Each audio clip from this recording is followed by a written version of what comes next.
How do you get from this to this?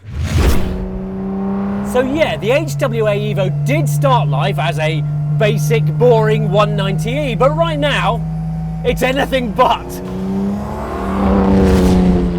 This is the HWA EVO, a retro four-door with a twin-turbo V6, all-carbon bodywork, outrageous stance, and best of all, a manual gearbox.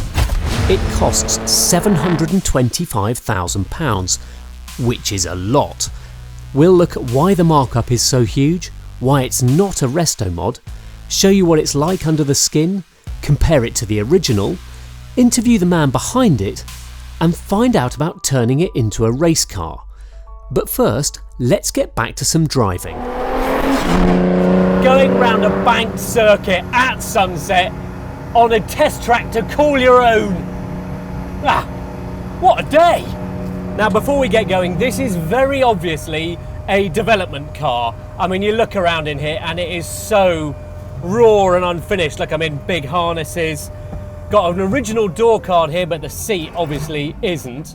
There's a lot of rattles and bangs and everything else because it's not finished yet. But we are somewhere very cool. This is Boxberg, a Bosch test track in Germany, and this evening we have the run of the place.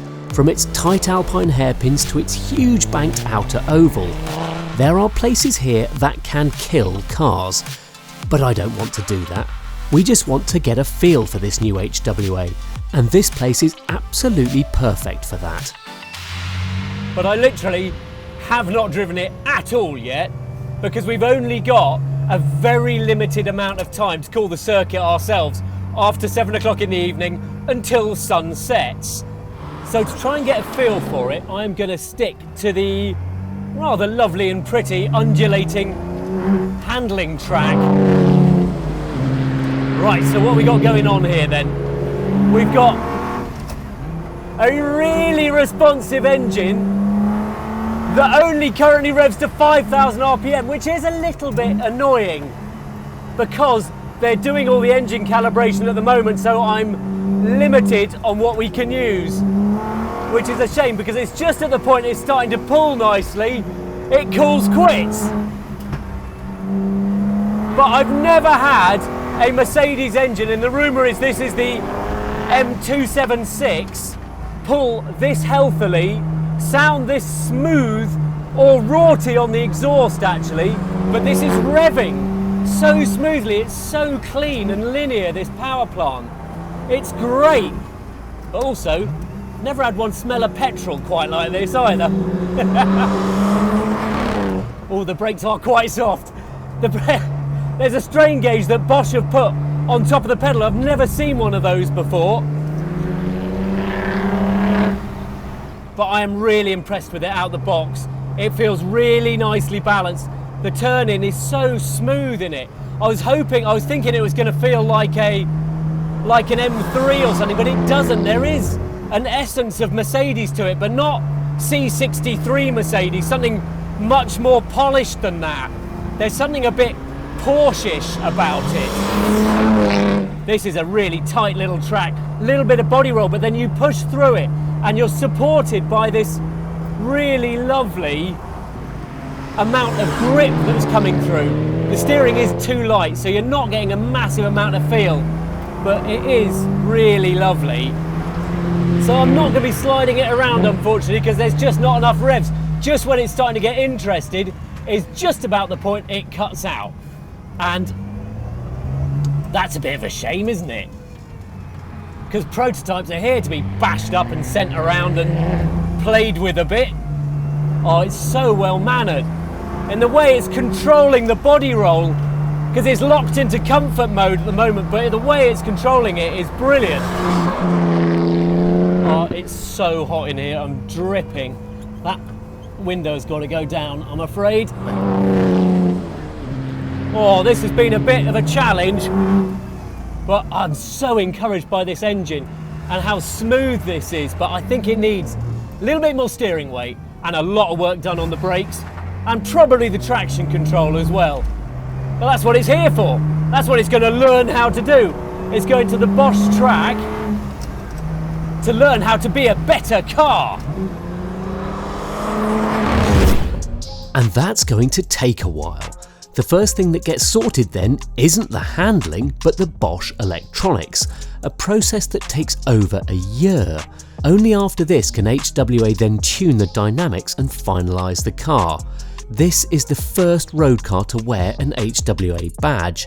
Until now, it has only engineered cars for other people.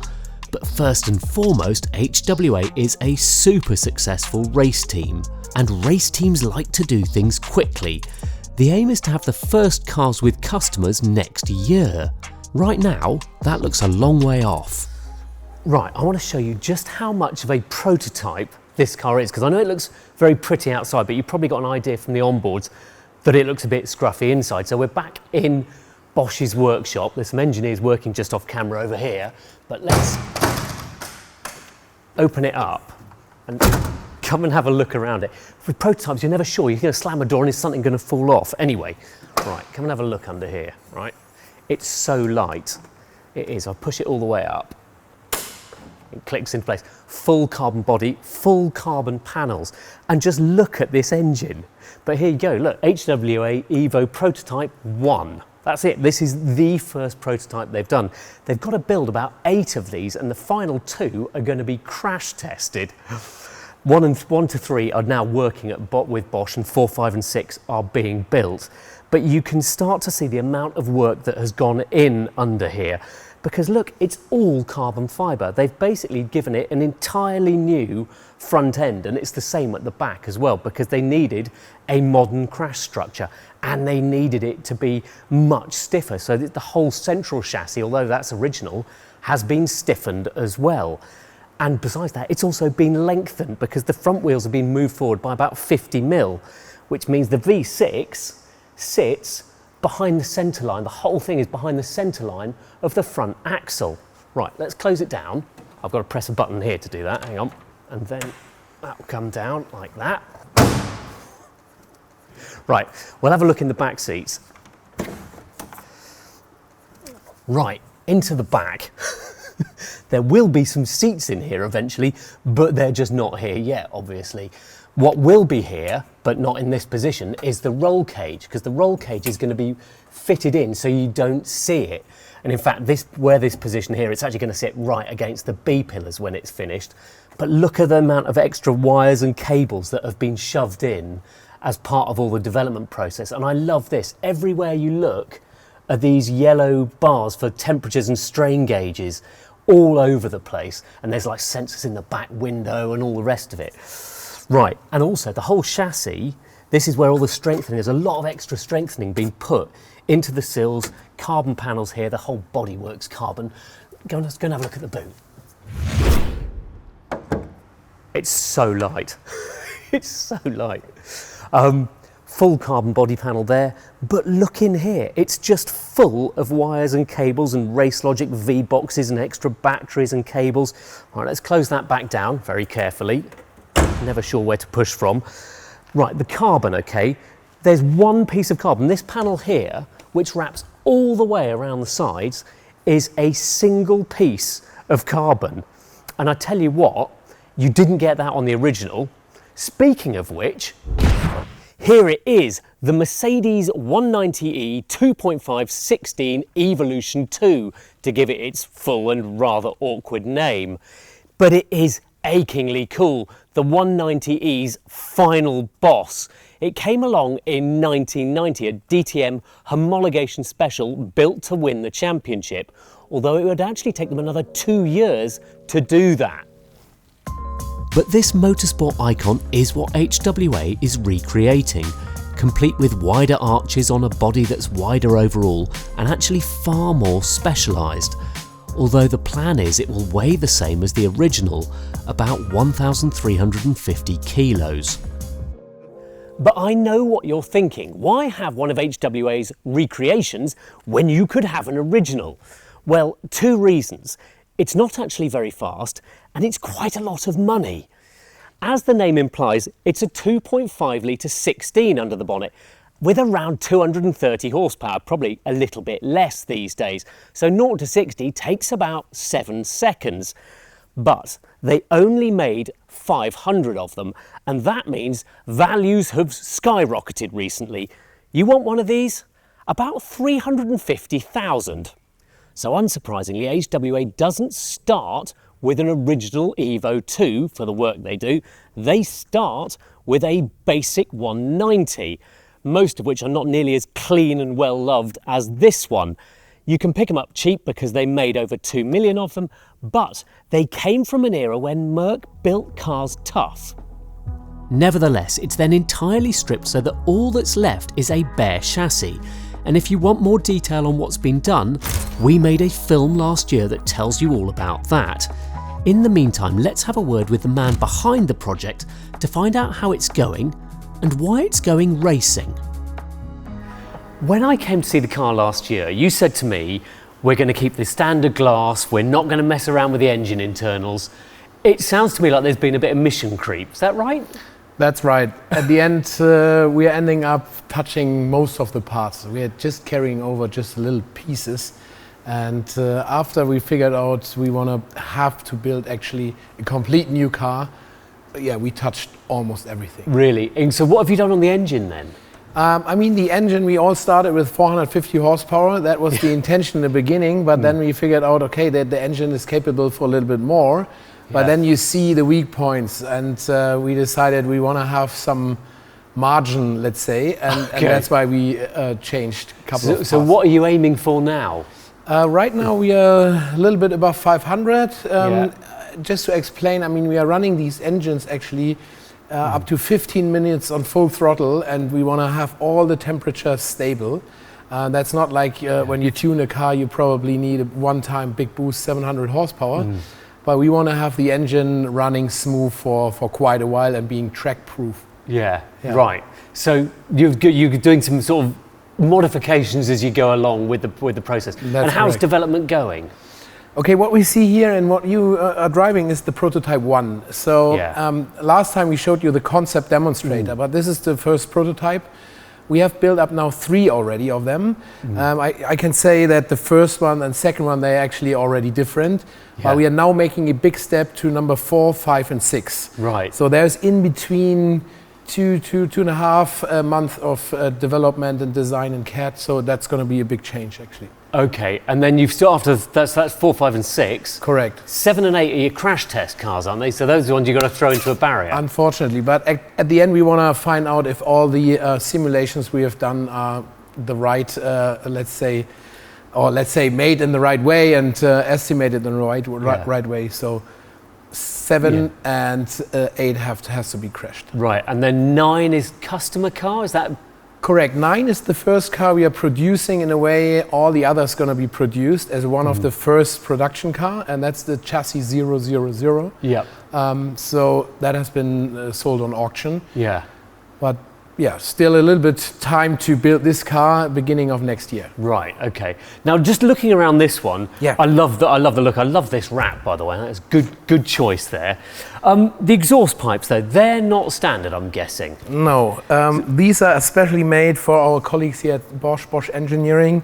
They actually want to clamp their hoses on it to absorb all the emissions, to measure them correctly, and that's why we need to have a fixed system where it is capable to run the car on the dyno. Yep. That's not the look it's going to be later on.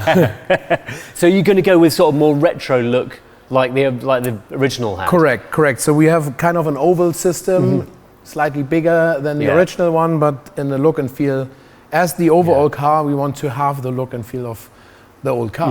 Yeah. Now, recently you announced that you were going to take this car racing, which seems a bit sort of back to front thinking actually, because you don't need to homologate this, and yet you've decided you're going to take your road car racing anyway. So go on, tell me about it.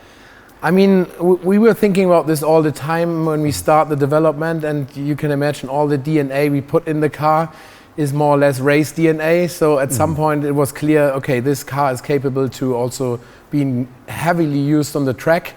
Would you say heavily? I mean, strongly? I think so, yeah. And therefore the car's already prepared, but going then for a proper race in like a 24-hour race, this is what we're aiming for next year. Yeah. There has to be done some modifications, definitely. Right.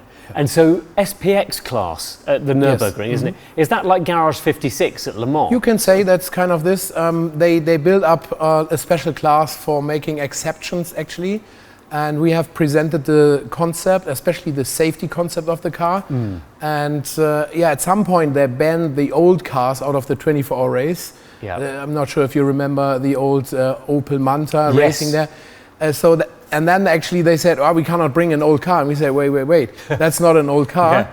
And we explained them, look, this is our safety concept. And we can gladly say that the German ADAC then said, okay, that's totally different to us. Happy to have you in the SPX. And still using the manual gearbox for racing? Again, that's probably the same. In the beginning, we thought, oh, we can do that because we're not really competing with the overall winning, let's say. But you can't shift all the way. So probably like the car for the road car, it will have some modifications, which we don't know yet, let's say, or we haven't decided yet. But have you developed this like a racing car? Because your expertise is much more in racing than it is in road cars. Has that been a tricky process to do this for road? And definitely. I mean, all the people on the car, the mechanics, engineers, everybody who's involved is more or less a racer. And it was hard to stop them not to build a race car, but building a road car. That's what you can see, actually.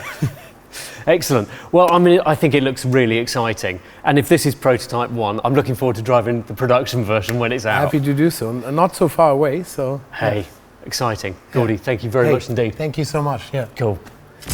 This is the HWA EVO in development then. It's being done properly. A huge investment when only 100 are being built, and some justification for the £750,000 asking price. Big money, but show me a better engineered Restomod.